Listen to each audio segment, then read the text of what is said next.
Okay. So the best way to heal the body is when you're going through a detoxification or you're feeling yourself becoming sick or with dis-ease, which is nothing but a detoxification, help the body detox more. The first thing you have to realize is the foods you're supposed to be eating. So I say, look at your hands.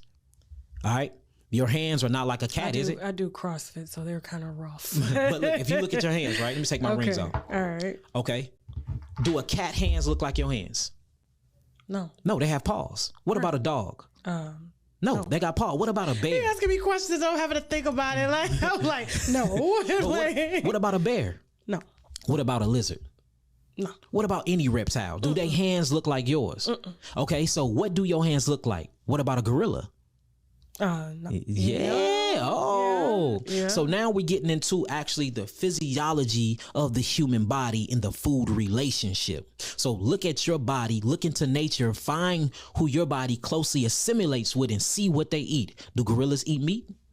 No. No, they don't. Why? They're very, very The strongest in the jungles. Very muscular. You're taking me back to a lot of stereotypes but that have been going. That you have see been, where I'm going, You though? see what I'm saying? I know where you're going with this because I'm like, we were compared to gorillas. I mean, Black people.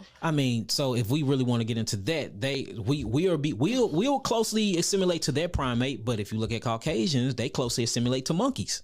They lips and everything. So I mean, if they want to compare, if we get compared to gorillas, which I don't mind. What my hands say? So I'm just saying. So now I want you to look at this. So All right, cool. could a lizard go up to a tree and pick an apple from the tree with his fingers? No. No, it can't. No. What about a grizzly bear? Can a grizzly bear go to a tree, pick an orange, and peel that orange with his fingers? No. No, it can't. And his claws are way too long. Right. Could a gorilla go to the tree, pick a orange, and peel the orange?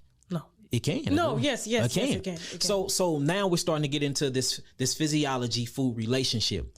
Your hands are different from every other species on planet Earth. Let's go to our teeth. Is dogs' teeth like ours?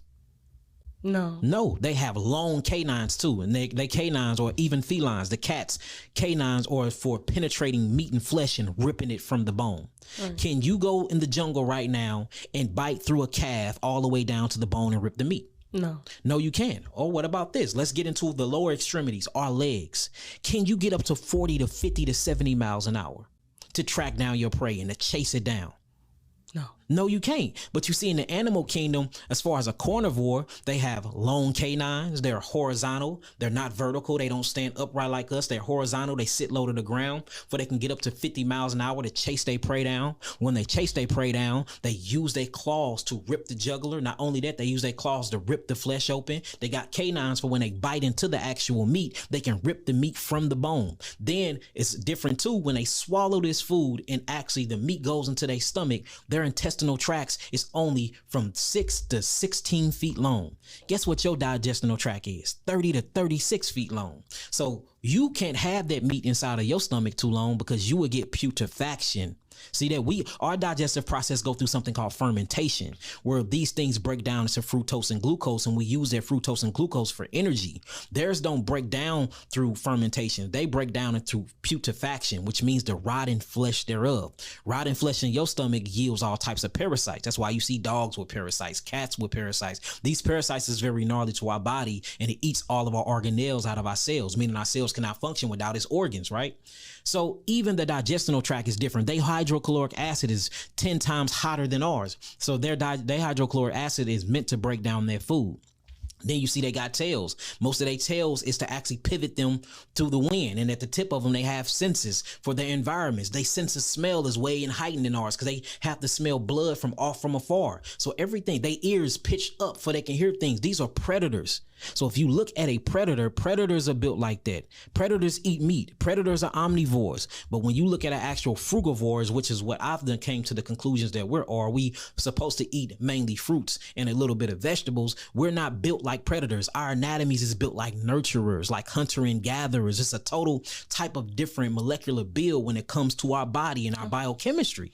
And that's why a lot of our homeland yields the most fruit. Exactly. Now check this out. We are Humans are the only, and gorillas and some monkeys are the only things that can walk up and lift their arm up and have the luxury of pulling an apple from the tree and biting into that apple. And we'll have to chase it. We don't have to chase it. It's there waiting on us. We the only ones.